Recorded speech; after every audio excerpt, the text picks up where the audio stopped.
Guys, meron naman tayo ngayon trouble guys. Kia Rio 2010 model. Ano to guys, 6 months na to na hindi nag-start. So guys, oh, may ano na.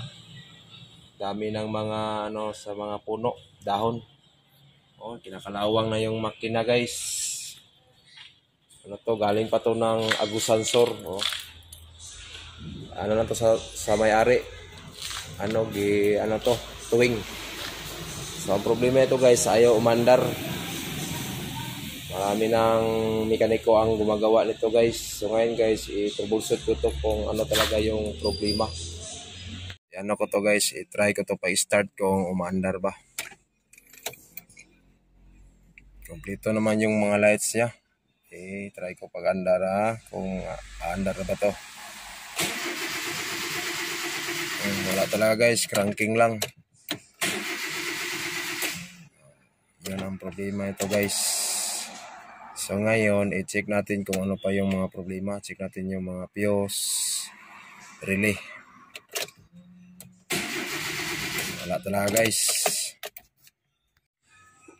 Dito na pre. So guys, check natin yung fuel pump tsaka injector. Fuse. Ito naman guys, may reading naman. Ito naman yung ano niya. Wala naman problema. Yes.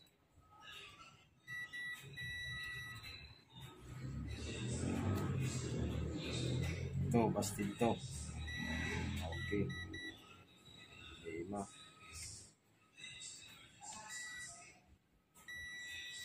Ito naman.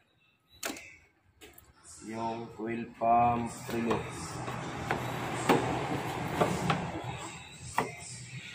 Main. Ito. Natin to.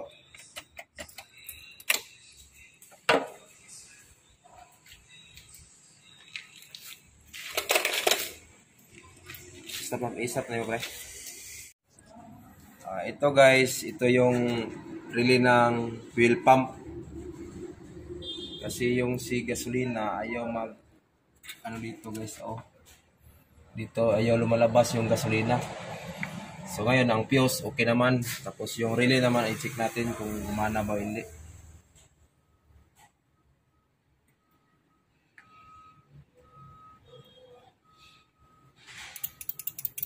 Okay naman yung relay guys, oh. So ngayon okay si relay guys. Wala siyang problema. So ngayon, ang i-check natin yung fuel pump assembly.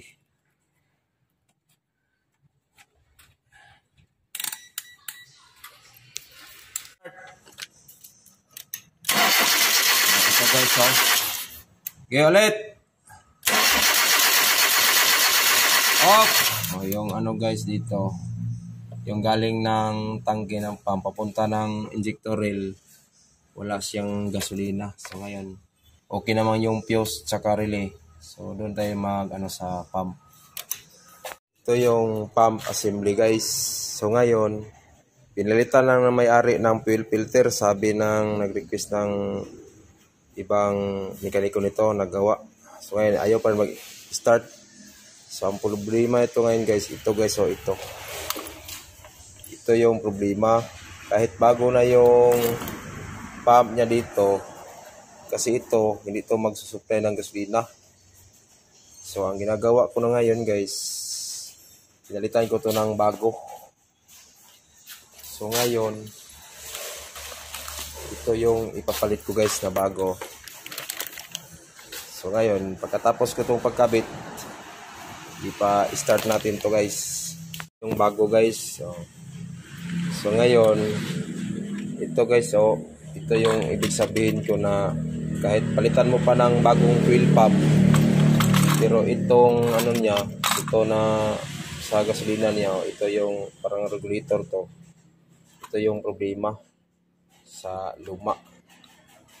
Ito yung luma, oh.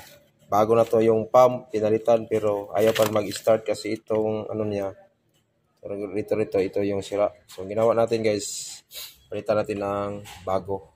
So ngayon, i-try natin ikabit, i-start natin. Guys, ikabit ko na guys. Ito. I-try natin pagkatapos ito pagkabit guys. I-try natin ito pag-start. Ito, bago na to guys.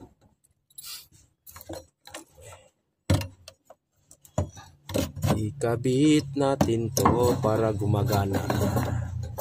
So ganito lang mag-troubleshoot guys. Yan, dapat naka ano yung bolt, tsaka ito yung guide niya, at tsaka ito isa dito. Para yung tornilyo niya pasok.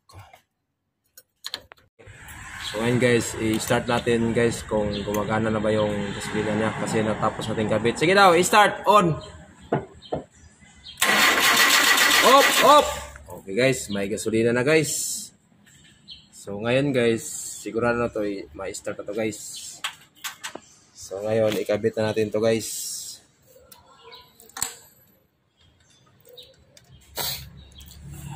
Hirap talaga ganitong mga trouble guys.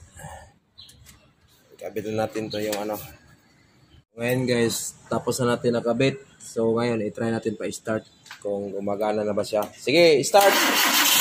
So yun guys, umaandar na guys. Umaandar na. Yun lang talaga yung problema guys. 6 months na ito naka-standby. So ngayon, umaandar na. Dumi yung makina. Kia Rio 2010 model. So yan lang ang problema guys. Andar na.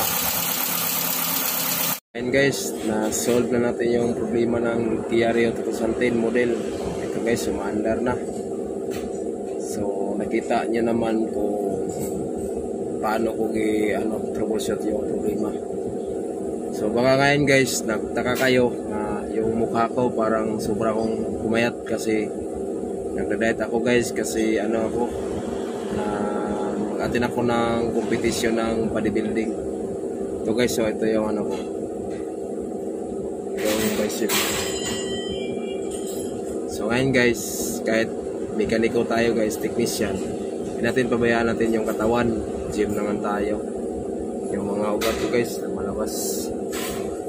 So lang guys, yung video ko ngayon, paki-subscribe, like and shares Dungdax TV Vlog, ang pagbabalik.